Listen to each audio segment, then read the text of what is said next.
Esther chapter 1. This is what happened during the time of Xerxes, the Xerxes who ruled over 127 provinces stretching from India to Cush. At that time King Xerxes reigned from his royal throne in the citadel of Susa, and in the 3rd year of his reign he gave a banquet for all his nobles and officials, the military leaders of Persia and Media, the princes and the nobles of the provinces were present. For a full 180 days he displayed the vast wealth of his kingdom and the splendor and glory of his majesty. When these days were over, the king gave a banquet lasting 7 days in the enclosed garden of the king's palace for all the people from the least to the greatest who were in the citadel of Susa. The garden had hangings of white and blue linen, fastened with cords of white linen and purple material to silver rings on marble pillars. There were couches of gold and silver on a mosaic pavement of porphyry, marble, mother of pearl, and other costly stones. Wine was served in goblets of gold, each one different from the other, and the royal wine was abundant, in keeping with the king's liberality. By the king's command each guest was allowed to drink in his own way, for the king instructed all the wine stewards to serve each man what he wished. Queen Vashti also gave a banquet for the women in the royal palace of King Xerxes. On the 7th day, when King Xerxes was in high spirits from wine, he commanded the 7 eunuchs who served him, Mehuman, Biztha, Harbona, Bigtha, Abagtha, Zethar, and Carcas, to bring before him Queen Vashti wearing her royal crown, in order to display her beauty to the people and nobles, for she was lovely to look at. But when the attendants delivered the king's command, Queen Vashti refused to come. Then the king became furious and burned with anger. Since it was customary for the king to consult experts in matters of law and justice, he spoke with the wise men who understood the times and were closest to the king, Karshena, Shethar, Admatha, Tarshish, Meres, Marsena, and Memucan, the 7 nobles of Persia and Media, who had special access to the king and were highest in the kingdom. According to law, what must be done to Queen Vashti, he asked. She has not obeyed the command of King Xerxes that the eunuchs have taken to her.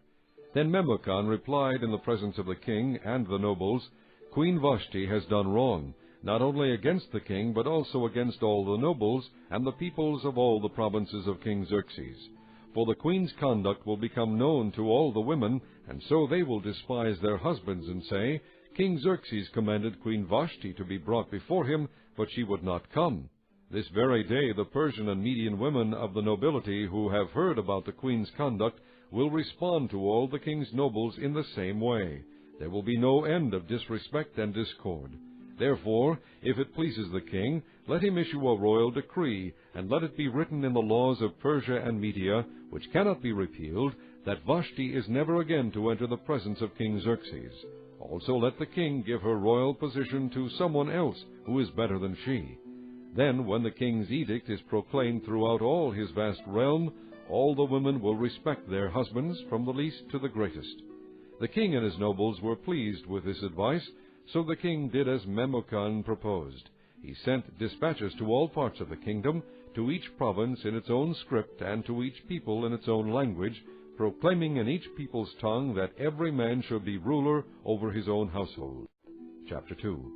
Later, when the anger of King Xerxes had subsided, he remembered Vashti and what she had done and what he had decreed about her. Then the king's personal attendants proposed, Let a search be made for beautiful young virgins for the king. Let the king appoint commissioners in every province of his realm to bring all these beautiful girls into the harem at the citadel of Susa. Let them be placed under the care of Hegai, the king's eunuch, who is in charge of the women, and let beauty treatments be given to them. Then let the girl who pleases the king be queen instead of Vashti. This advice appealed to the king, and he followed it.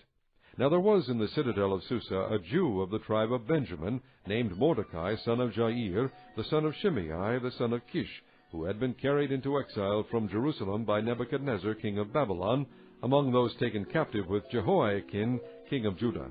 Mordecai had a cousin named Hadassah, whom he had brought up because she had neither father nor mother. This girl, who was also known as Esther, was lovely in form and features, and Mordecai had taken her as his own daughter when her father and mother died.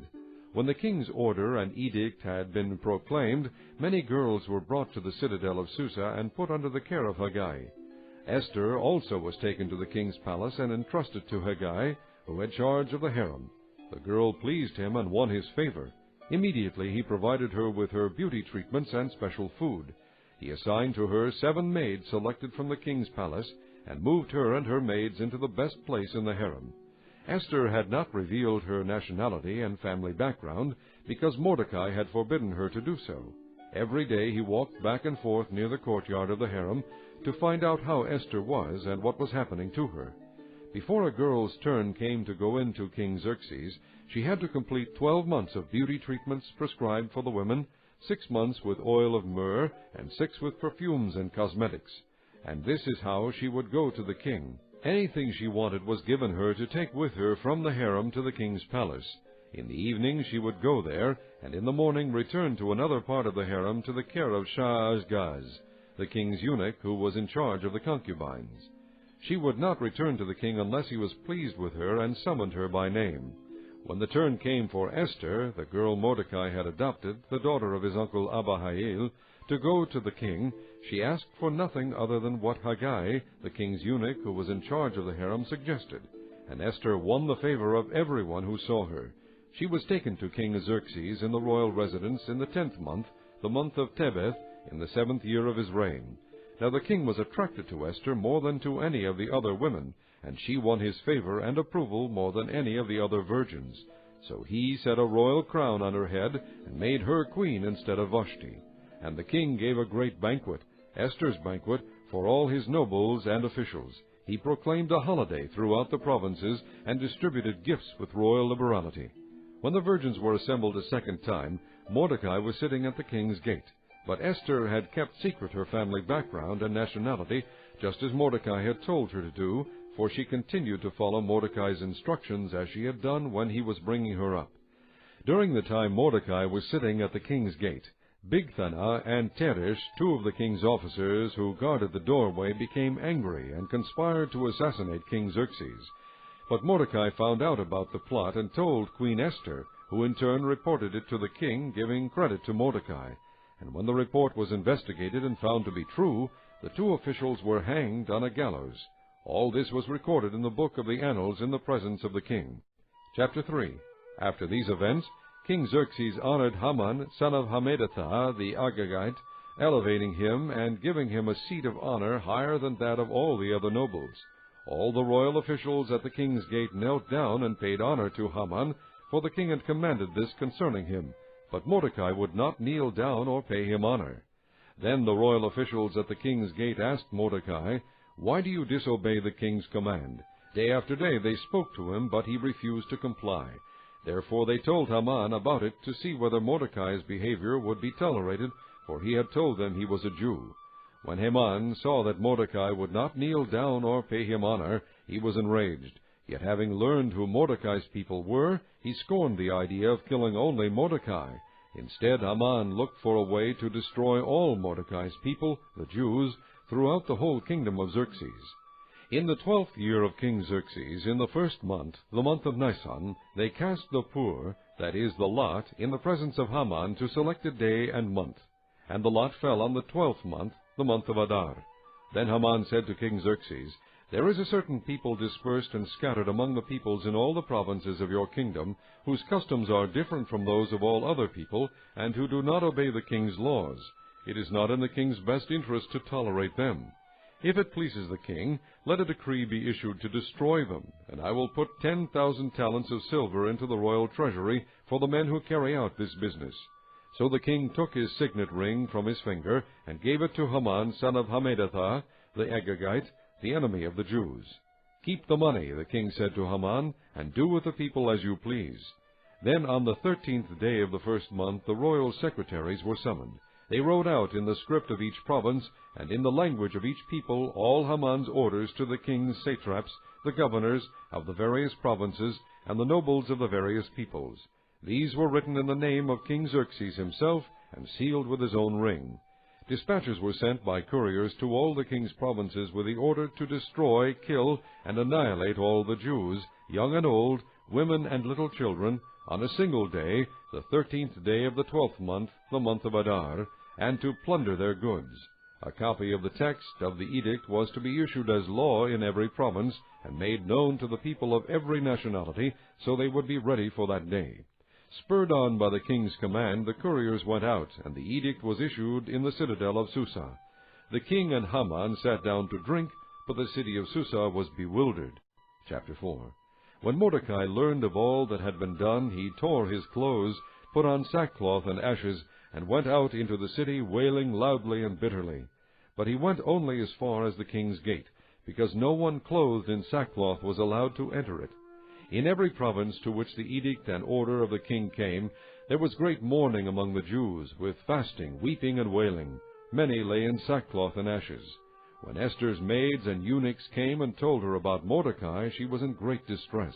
She sent clothes for him to put on instead of his sackcloth, but he would not accept them.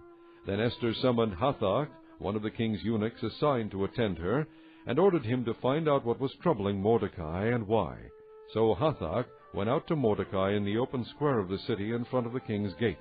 Mordecai told him everything that had happened to him, including the exact amount of money Haman had promised to pay into the royal treasury for the destruction of the Jews.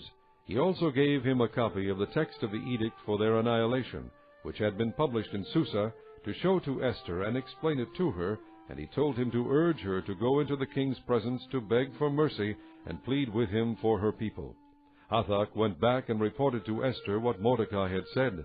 Then she instructed him to say to Mordecai, "All the king's officials and the people of the royal provinces know that for any man or woman who approaches the king in the inner court without being summoned, the king has but one law, that he be put to death.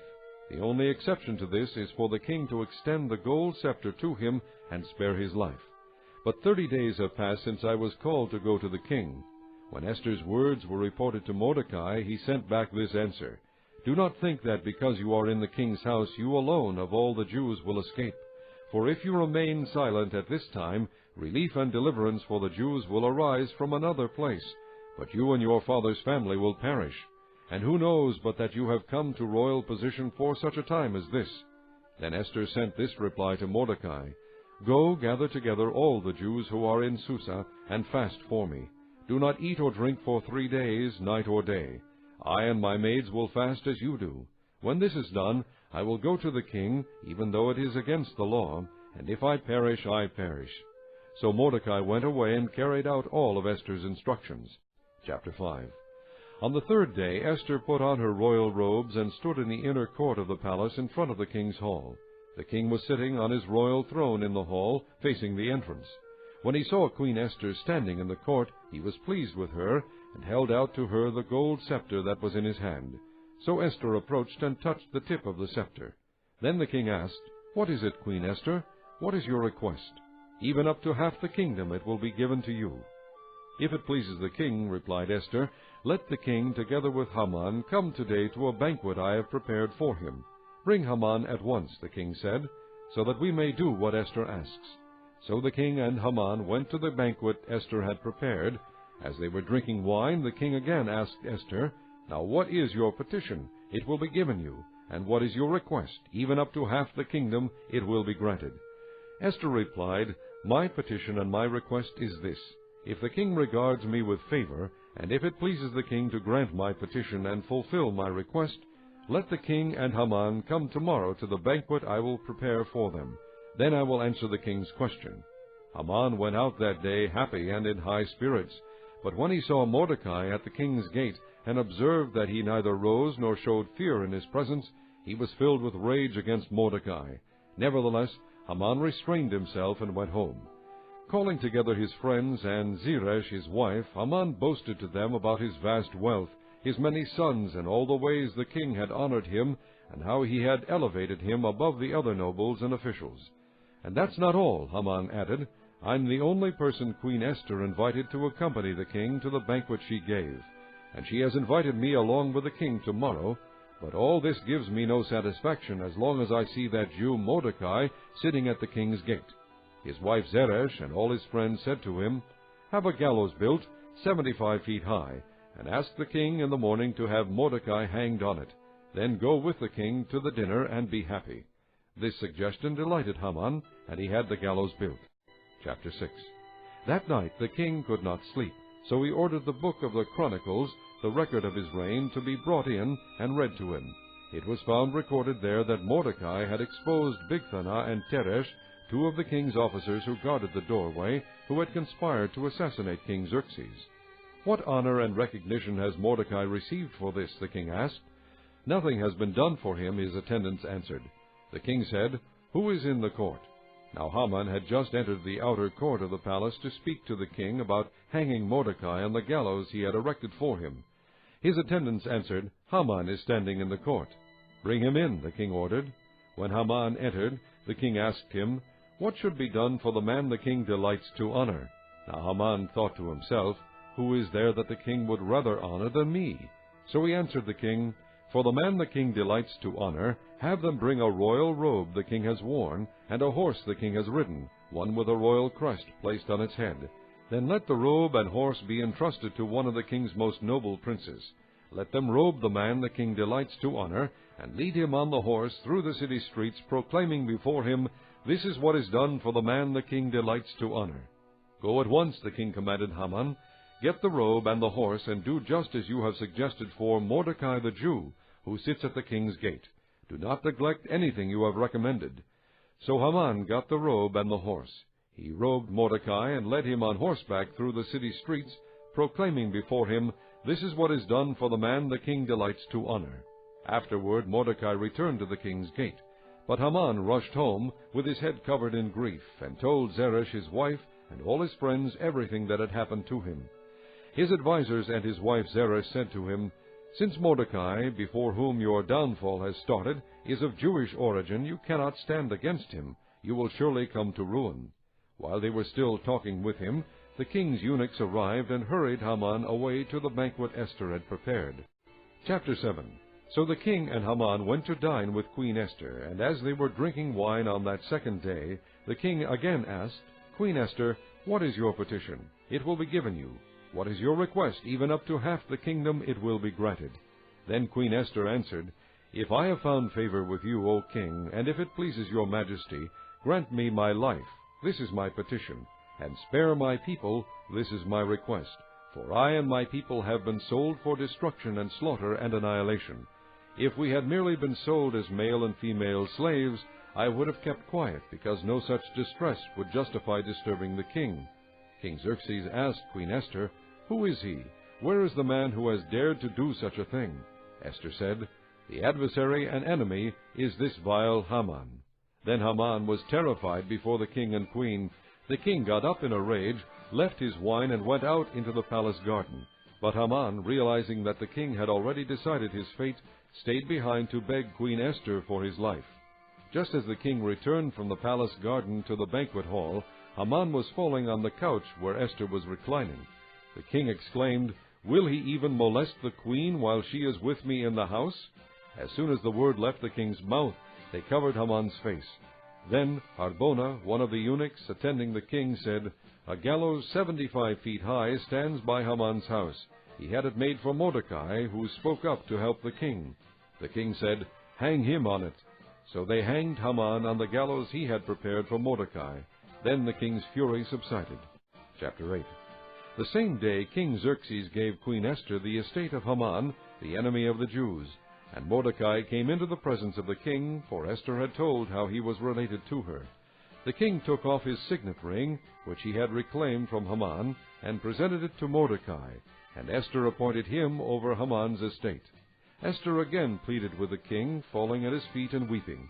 She begged him to put an end to the evil plan of Haman the Agagite, which he had devised against the Jews. Then the king extended the gold scepter to Esther, and she arose and stood before him. "If it pleases the king," she said, "and if he regards me with favor and thinks it the right thing to do, and if he is pleased with me, let an order be written overruling the dispatches that Haman son of Hammedatha the Agagite devised, and wrote to destroy the Jews in all the king's provinces. For how can I bear to see disaster fall on my people? How can I bear to see the destruction of my family?" King Xerxes replied to Queen Esther and to Mordecai the Jew, "Because Haman attacked the Jews, I have given his estate to Esther, and they have hanged him on the gallows. Now write another decree in the king's name in behalf of the Jews, as seems best to you, and seal it with the king's signet ring, for no document written in the king's name and sealed with his ring can be revoked.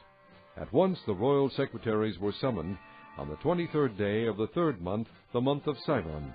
They wrote out all Mordecai's orders to the Jews and to the satraps, governors, and nobles of the 127 provinces stretching from India to Cush. These orders were written in the script of each province and the language of each people, and also to the Jews in their own script and language. Mordecai wrote in the name of King Xerxes, sealed the dispatches with the king's signet ring, and sent them by mounted couriers who rode fast horses especially bred for the king. The king's edict granted the Jews in every city the right to assemble and protect themselves, to destroy, kill, and annihilate any armed force of any nationality or province that might attack them and their women and children, and to plunder the property of their enemies.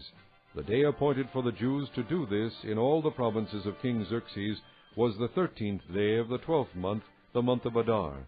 A copy of the text of the edict was to be issued as law in every province and made known to the people of every nationality, so that the Jews would be ready on that day to avenge themselves on their enemies. The couriers riding the royal horses raced out, spurred on by the king's command, and the edict was also issued in the citadel of Susa. Mordecai left the king's presence wearing royal garments of blue and white, a large crown of gold, and a purple robe of fine linen. And the city of Susa held a joyous celebration. For the Jews it was a time of happiness and joy, gladness and honor. In every province and in every city, wherever the edict of the king went, there was joy and gladness among the Jews, with feasting and celebrating. And many people of other nationalities became Jews, because fear of the Jews had seized them. Chapter 9. On the 13th day of the 12th month, the month of Adar, the edict commanded by the king was to be carried out. On this day the enemies of the Jews had hoped to overpower them, but now the tables were turned, and the Jews got the upper hand over those who hated them. The Jews assembled in their cities in all the provinces of King Xerxes to attack those seeking their destruction. No one could stand against them, because the people of all the other nationalities were afraid of them.